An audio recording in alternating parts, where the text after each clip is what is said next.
All right, here we have the monumental meeting between Yaakov, Jacob, and an angel. Jacob fights with an angel, and he gets the news that his name is going to be changed from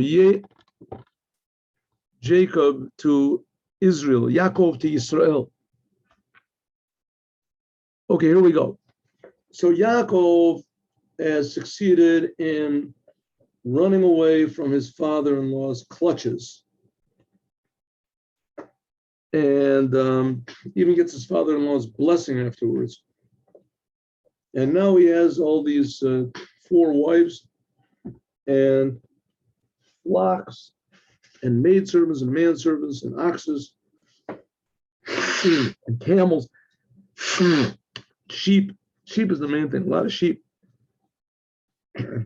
And he gets the shocking news that Esav, his brother, wants to come and kill him in retribution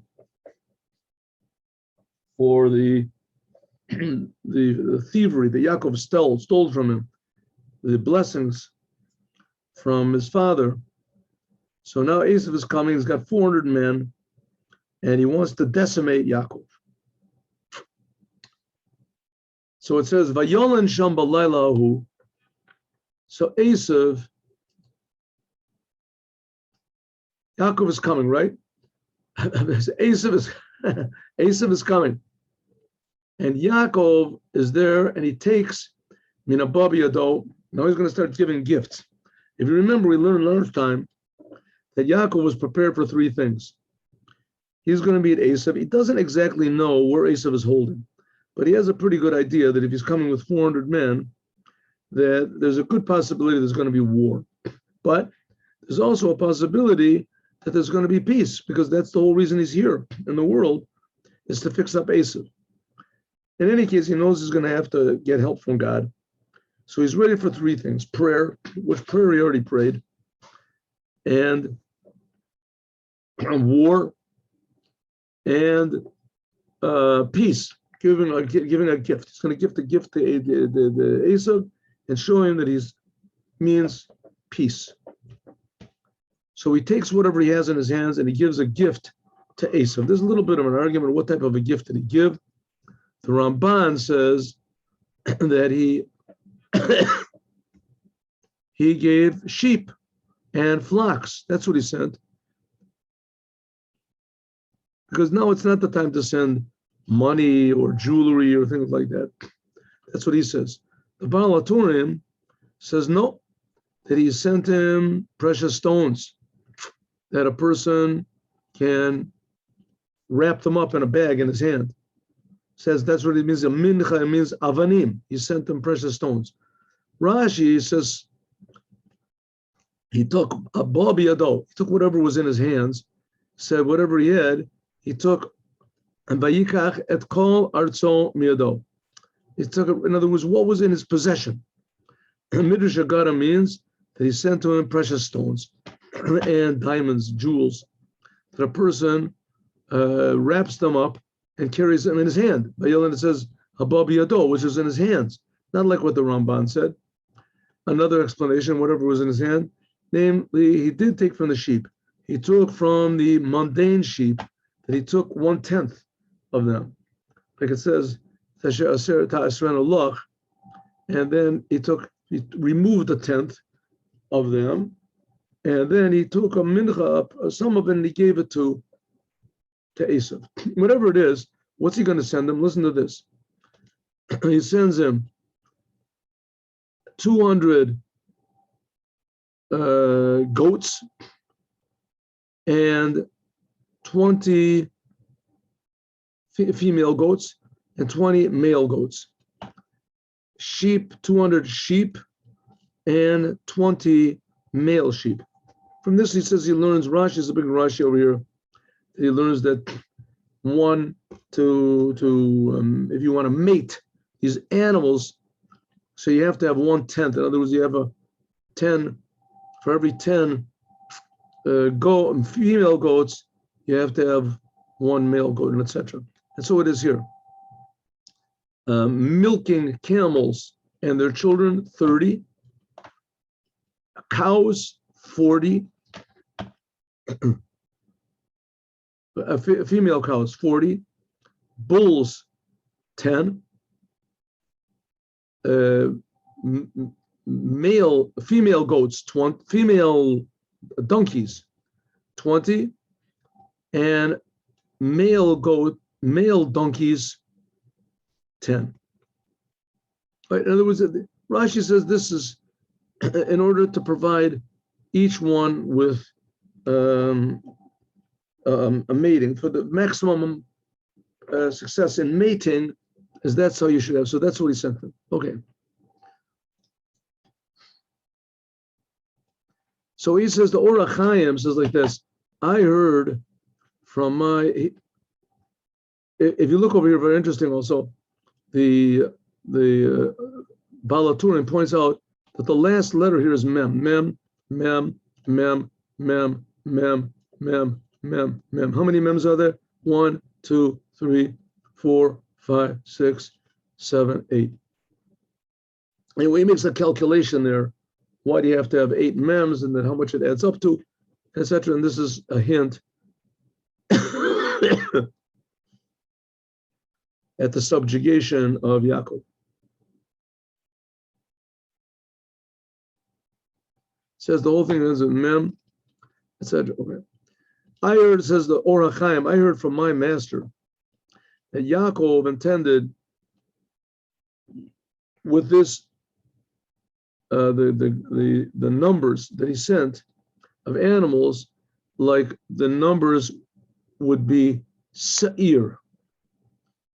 Sa'ir, 300, 580. That's the number of also Tokef. 500, Tokef means power.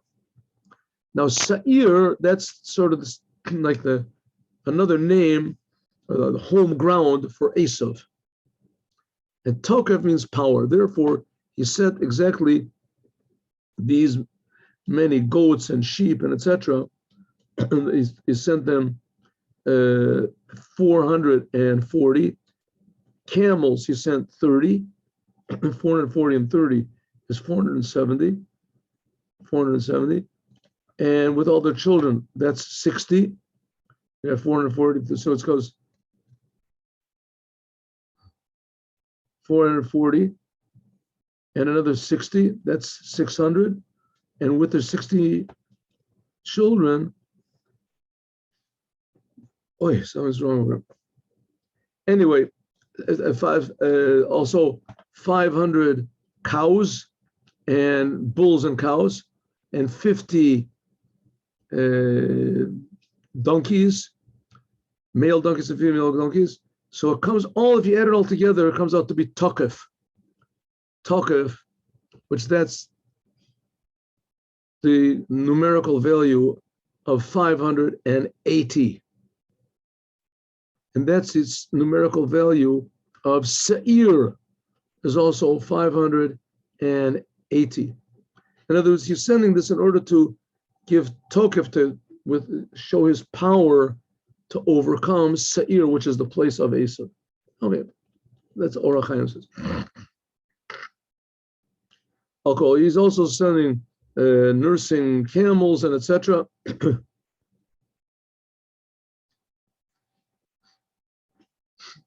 Okay, now he put this in the hands of his servants, each group alone, Eidu Levado. And he said to his servants like this: you go first, I'll wait behind. You go first and put a space between each and every group. So there's like 4 groups there's going to be, and there'll be a big space between each and every one. In other words, the sheep are alone, the goats are alone, right? The sheep and the rams are alone, the goats and the male and female goats, that's alone. The camels are alone, and the donkeys are alone. And I will go after you and put a space between each one of them. What do you mean space between them? Put like a space as far as the eye can see. In other words, as soon as he sees one big group coming, all of a sudden over the horizon, he'll see the other one coming, or from behind the mountains or whatever around the bend. So in order to satisfy the view of this evil Esav, and they'll be satisfied with this big gift that I'm sending to him. He'll be impressed to some degree. Baal HaTurim says, you put revach, pain eider later, revach, this is going to be used later on, this word revach, in the miracle of Purim, where it says, revach v'hatzalah yamod liYudim. Mordechai says to Esther, go and talk to the king. Achashverosh, that's your wife, that's your husband, you're his wife. Save the Jewish people. Said, listen, she says, I can't go in. I can't go in on my own. I have to be called, and I haven't been called already for a long time. So maybe find somebody else. So he said, I will find somebody else. And someone else will save the Jews, but someone for sure is going to save them. And finally, Esther says, okay, I'll go. This hints at the future generations that there'll be there'll be savior for that's the word revach. So the revach that Yaakov said to put between one flock and the other flock, this revach is the empty space, also means like a rest from your enemies, revach.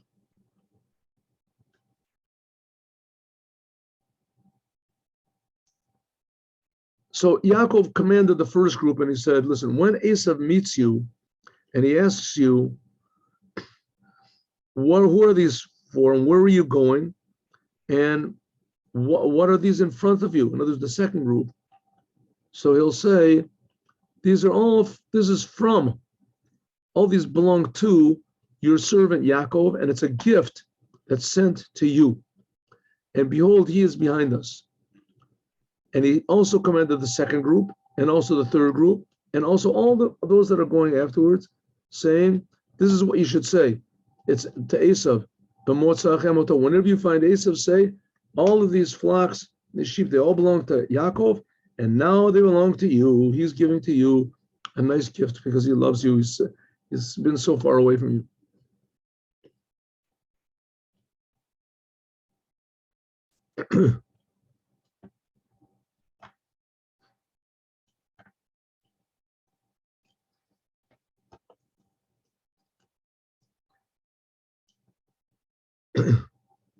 And they should say also, behold, here is Yaakov.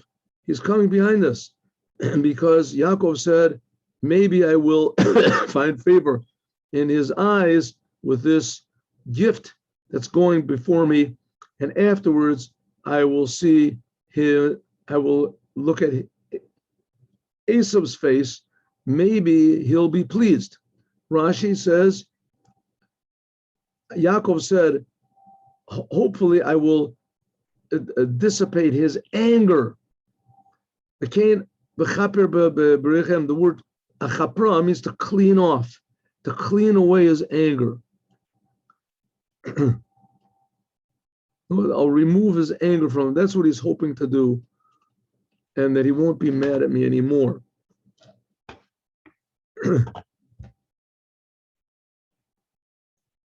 So all this gift passed in front of Yaakov, and Yaakov was there alone in the camp. They all passed before him, and he was there, remained there alone.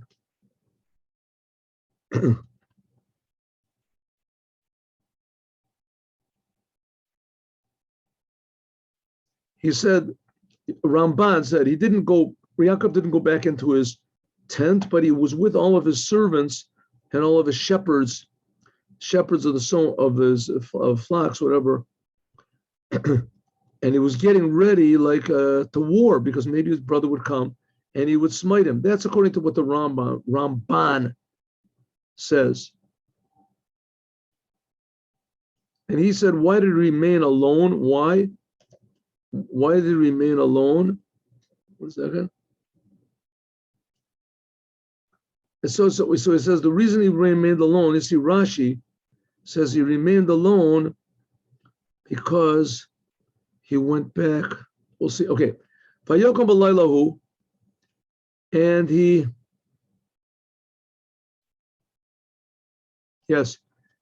went and he took his two wives and his two maidservants, Bilhah and Zilpah, and his 11 children. Benjamin had not been born yet. And they went across this place called Mavar Yabok. So he got everyone ready. They were all ready, and he pushed them, made them all go over this river. And where was Dinah? This is only his 4 wives and his 11 sons. What about Dinah? She had been born. Dinah was a daughter that was born to Leah, right? So they put her into a box, and they closed up the box so that Esav would not see her. And therefore, Yaakov even got punished. Why did he get punished? Well, just 1 second. 1 second. Right, so they put her in a box because Esav, so that Esav would not see Dinah. We're going to see later on there's going to be problems from Dinah also.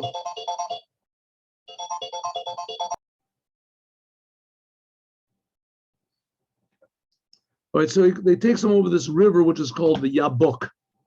Where is this river? Yabok. Where is it? It's the name of a river. I've seen in Kabbalah books where it makes a big thing of this Yabok with Yud, Beis, Kuf. What exactly it is, 113, 112, but I don't, tell you the truth, I don't remember what exactly it was. Maybe I can look it up. I want to look, we're going to go to the Kli Yakar. I want to look at the Kli Yakar a little bit, because he has sometimes some very beautiful things.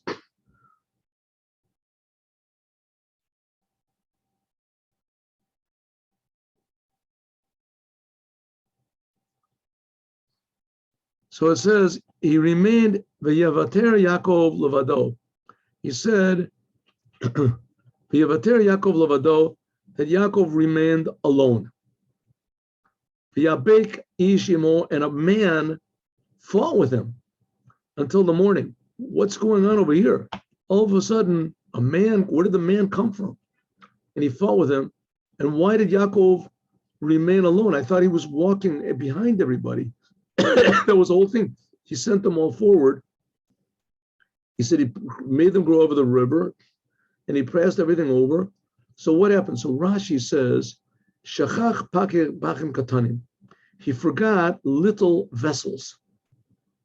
V'chazar achareim, and he went back to get them. I want to look in the Kli Yakar. We'll have a look at this Kli Yakar. But anyways, he forgot little things, and he went back to get them. This something reminds me of the first Rebbe of Chabad, that he was running away from Napoleon. According to the first Rebbe of Chabad, Napoleon was a worse enemy of the Jews than the Tsar was. Now, the Tsar, he represented the Russian Orthodox Christianity, and they were very, big anti-Semites. And of course, it was their goal to make everybody convert. So they were the enemies of Judaism and the enemies of this. But Napoleon was worse, because Napoleon, first of all, he was a total atheist. He didn't believe in God at all. And he was tempting the Jews not with punishments and things like that, like the church was, but rather he was tempting them. And with this, the Jews were assimilating. And the first Rebbe thought that this was terrible. So anyway, when Napoleon attacked Russia, so the first Rebbe of Chabad ran away from him. And he ran away. He was living in the town of Lyazna, and Napoleon attacked the city of Lyazna. And the first Rebbe of Chabad sent somebody specially back to the house to see if he had left anything in the house. And he really had left his slippers back then. And then he sent another person back to burn the house down, so that nothing of his would fall into the hands of Napoleon. So to Yaakov also, he went back in order to get these, whatever he had left behind. There's another meaning also of it, and that is a big hint at the Mashiach. The Mashiach is going to gather up every single Jew, no matter how lost and forgotten they are, but Mashiach will bring all of them back. So that's what he means. He went back for these small vials, and I hope we'll have time. I want to look at the Kli Yakar and see what he has to say. So it says, Menachem Porush, it says, okay, so Rashi says, Yaakov went back for these little vessels, and a man came and started wrestling with him. What does it mean? Milashin avak, beit afar ish, dirt. It says that they fought, and dust went up from their feet. Al yidei nanuam. That's why it's called mabek, because the dust was raising up. Seems to me it's less than beit kasher. Lashon Arami, it's Aramaic. Beit abek means that he tied. Like two people that are wrestling, you can't tell if they're hugging each other or they're trying to kill each other from far away, because they're grabbing onto it. Basa de avku bay. He brings examples. He brings examples of tying something. One wants to knock the other one down. And Pirush Rizal, the rabbis say, who was he fighting with? He was fighting with the angel of Esav. The angel of Esav. What does this mean? Everybody in the world gets inspiration. Inspiration. Successful people. They're not like everybody else. They get inspiration, which choices to make, which decisions to make, what all of a sudden pops into his mind. You remember something. What this is angels, spiritual parts of the person's soul, and this sends down the inspiration. So Yaakov fought with his angel. Right? He fought with his angel. We're going to see what this means.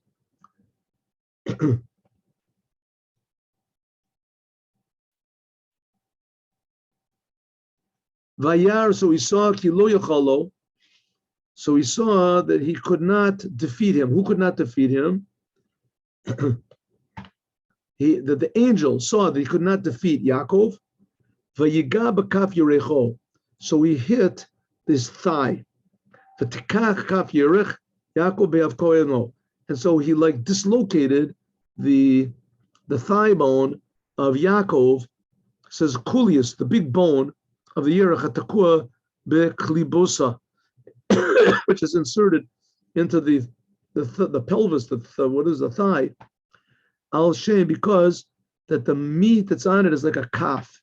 It's like a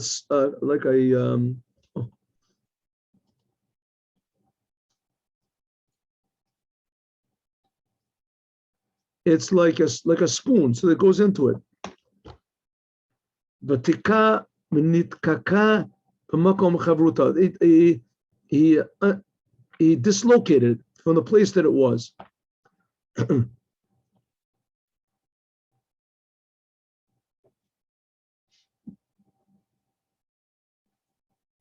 says, how could it possibly be? He says, because Yaakov was doing Ramban, because Yaakov was doing the will of God. So because of that, an angel was not able to harm him because,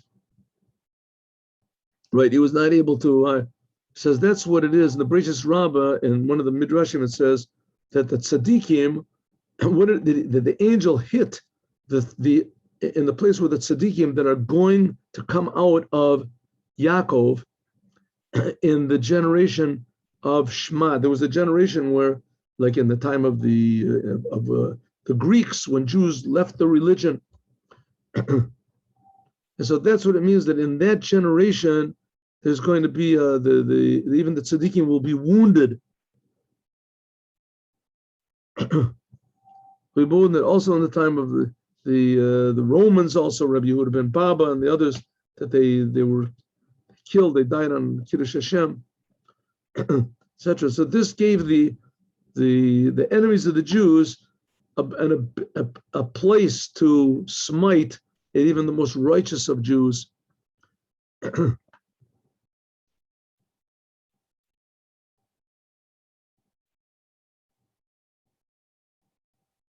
Right, it says that they'd also, all right, he said that they used to burn people to death, and the way they would do it, they would take a big iron ball and light it up till it was very hot, and they would put it in that place, so that it would make them pain, make them suffer. So that came as a result of this, the angel hitting this place of Yaakov.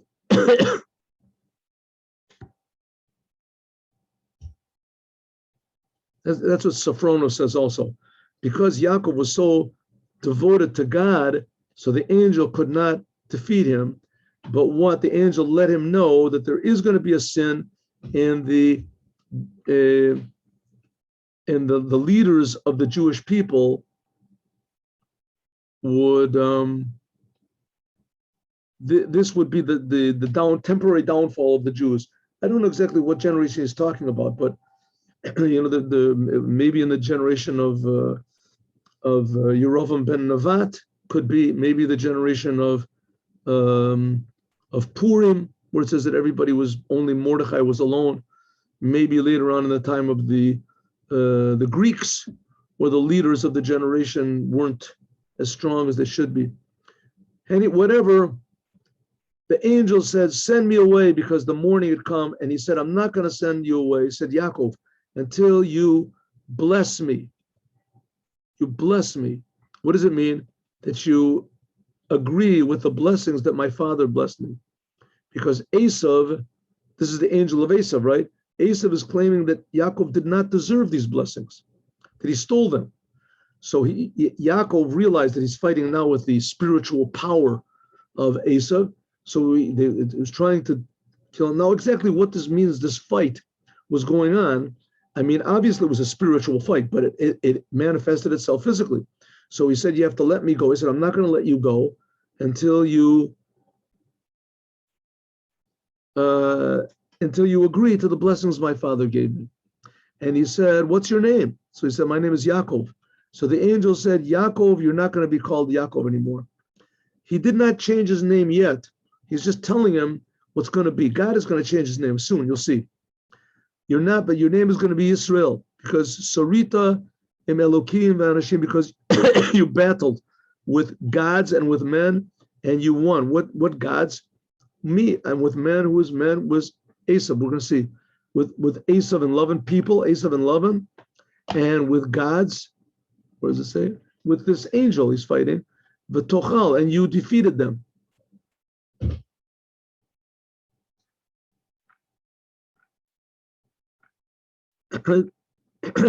That's when his name will become Yisrael. And Yaakov said, tell me what your name is. And he said, what are you asking my name for? And he gave him a blessing. He didn't want to tell him his name. Rashi, we don't have any set name, said the angel. Our name is changed according to what our mission is, that we're sent to do. And that's how we got a blessing. Let's see if we have time. I hope we do. Let's see if we have time to do a little bit of this Kli Yakar. Usually they put the Kli Yakar in this what's called Tatsuga Mishulevet. Here's not. I would like to do more because it's very beautiful. This Kli Yakar, he was the rabbi together. There's a lot of stories also about him, but anyway, he was together with the Maharal of Prague. The Maharal of Prague, Rabbi Yehuda of Levi. The Maharal of Prague is famous for making a golem, for creating a human being that couldn't speak. His name was, what was it? Reb Shlomo Lukshitz. Huh? Lukshitz? Yehuda Shlomo. Anyway, Yaakov remained alone, and he fought with his man until the morning. It says like this. There's so much more beautiful, but we'll see. We'll just do one. Regarding this battle that Yaakov, there's a lot of opinions. Exactly what happened, because you can see this whole thing is veiled in secrecy. It doesn't say in the Torah that he fought an angel. It just said that he fought with a man. It doesn't even say who the man is. So there's a lot of Hem Katsara Orech Ayurios says there's not enough paper and parchments to write all of the opinions and all of the different explanations of what exactly happened. I said, isn't it true that God is the one that explains? So I'll send my explanation also. There's my part. Everybody has their explanation. I'll give mine. First of all, most of these commentaries, they agree that this angel is the devil. This is the prince, the spiritual chieftain angel of Esav, which is also called Samal Esav. Sometimes you don't mention his name, you just call him the Samech Mem. So all he wanted to do, why is he called Samal? Because all he wants to do is to blind. Sam means to sameh, is to blind the eyes of people.